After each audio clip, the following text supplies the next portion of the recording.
Әйтпесе оның әке шешесі барып айуандық жаса деп жатқан жоқ. Кез келген қазақ өзінің талабын қоюды үйрену керек деп. Шетелден де үміт күтудің керегі жоқ, депутаттардан да үміт күтудің керегі жоқ. Сонда мына біздің билік ол пана сұрап жүрген адамнан қорқа ма? Ассалаумағалейкум ардақты ағайын. Біз Талдықорған қаласында Си-16 түрмесінің алдында тұрмыз. Бұл жерге Дума Мұхаммедкәрімге ас ауқат өткізуге келдік. Жанымда Мұрат Оспанов ағамыз, қоғам белсендісі. Сол Мұрат Оспанов ағамыздан еліміздегі соңғы жағдайларға байланысты, қуғын сүргінге байланысты, жалпы бүгінгі биліктің оспадар әрекетіне байланысты пікірін назарларыңызға ұсынамын. Ассалаумағалейкум қазақ елі. Біз бүгін міне Си-16 Талдықорған қаласында уақытша оқшаулау изоляторы ма, тергеу изоляторы ма, сонда отырмыз. Келген себебіміз тәуелсіз журналист Дума Мұхаммедкәрім осында қамауда, себебі Алматы облысында Қонаев қаласында тергеу изоляторы жоқ. Сол себепті осы Жетісу облысына Талдықорғанға келген болатын. Не айтуға болады? Қай кезде де айтып келе жатырмыз. Думаның жазықсыз екенін бәріміз білеміз. Жалғыз Думан емес, бізде Қазақстанда қанша саяси қудалау көріп жатқан азаматтар бар.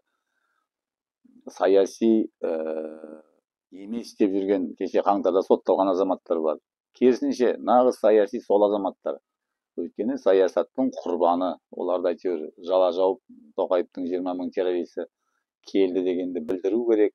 Соның сөзін өтірікке шығармау керек деген оймен соттап жатқан нәрсе. Өте күлкілі нәрсе.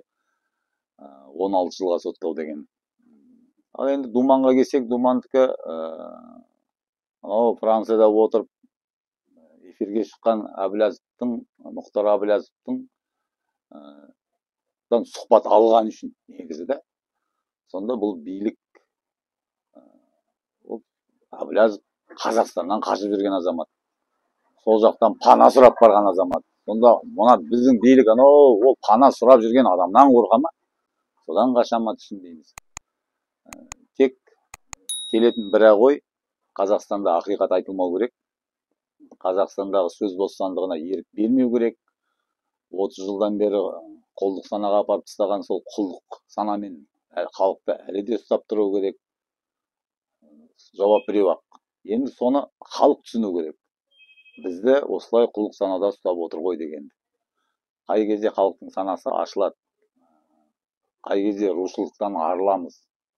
Қай кезде ұлт есебінде қалыптасамыз.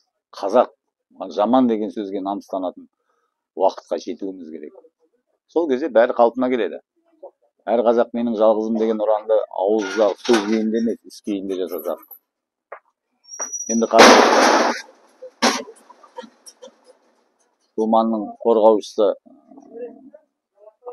қазір Жалғас Сапарханқызы кіріп кетті.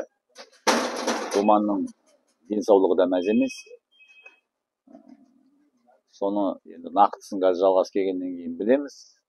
Сіздерге айтарым, жалғыз Думан емес бізде. Ержан Елшібаев деген азамат бар. Сотталды. 5 жылдың үстіне тағы да 7 жыл қосып берді.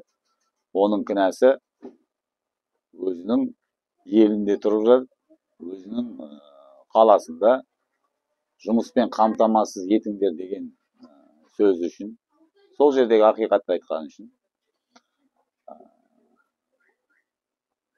қазақ тілін қорғаған азаматтар қамалып жатыр. Боранбай, кеше айғайлап жүрген Жанболат Мамай, ол да қазір тілінде құлағында бітеп қойды, үйіне 6 жылға сөйлеуге сөз бостандығын шектеп тастады. Ермек Нарымбай, ол да солай. Қазіргі Думанға жүріп жатқан саясатта сол. Думан ақиқатты кесіп айтып жүрген азамат қой. Ештеңеден тайсалмай, ашық күйінде болды. Кім шындықты айтты, соның соңынан қудалау басталады. Бізде барлығы солай өзі. Ақиқатты айтқан адамдар ғана қамалады. Оның емі біреу-ақ. Бұл жарадан құтылатын емі біреу. Ол қазақ халқының санасының оянуы ғана. Басқа ештеңе емес. Басқа ешқандай күштің керегі де жоқ. шетелден де үміт күтудің керегі жоқ, депутаттардан да үміт күтудің керегі жоқ. Бір сөз айтқанда ешкімге барып қарап, солардың арқасында бірдеңе жасайды ау, біреу өзгеріс әкеледі ау, бір бала туылады ау деген негізсіз, мағынасыз, мәнсіз арманды қуалаудың қажеті жоқ. Кез келген қазақ өзінің талабын қоюды үйрену керек деп. Болды, мен құл емеспін. Мен осы Қазақстанның азаматымын. Жаңа ата заңның өзін қазір қалаған заңдарын тықпалап тастады ғой. Соның өзінде қоятын талап қоятын осы заңның өзінде жеткілікті.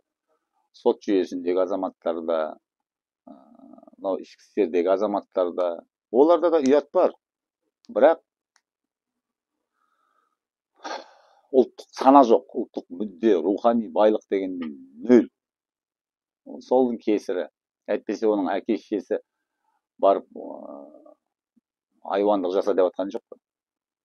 Тек жаңа жұмысынан айырылып қалам ба, құлқынның құлымыз да, бір ауыз сөзбен айтқанда. Сол үшін тек қазақ халқының қолында тұрған нәрсе.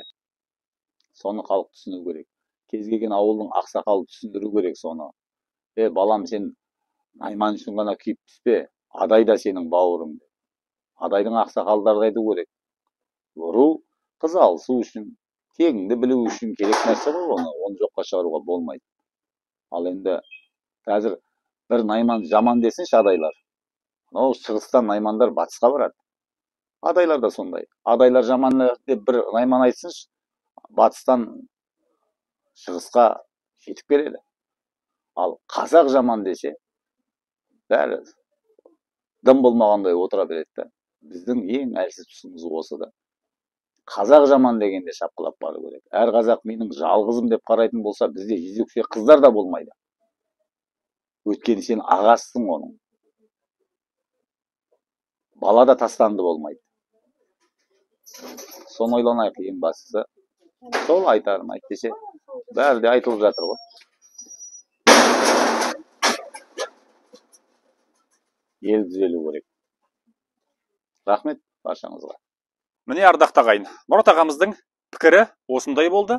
Сіздер осы бүгінгі тақырыпқа байланысты, Мұрат ағамыздың сөзіне байланысты пікір жазыңыз, лайк басыңыз, осы эфирді кеңінен таратыңыз. Өйткені шындық көпке жету керек. Ал сіз осыны тарата отырып, шындықтың көпке жетуіне атсалысасыз, үлес қосасыз.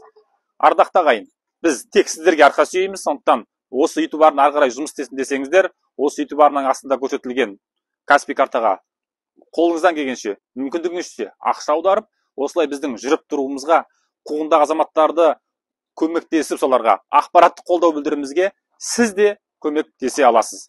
Назарларыңызда болған абзал достар, келесіде жүздескенше. Құрметті жанашыр жақтастар, осы арнаның ақиқатты айтуына сіздің де үлесіңіз бар. Өйткені сіздердің тиындап болса да көрсеткен қаржылай көмектеріңізбен біз осы арнаны жүргізіп келеміз.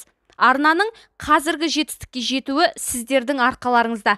Ары қарай ақиқат айтылу үшін үнемі мүмкіндігіңізше қолдап отырыңыздар. Біз мемлекеттен тендер алмаймыз. Артымызда ешқандай олигарх тұрған жоқ. Еркінбіз, тәуелсізбіз. Біз тек сіздерге арқа сүйейміз.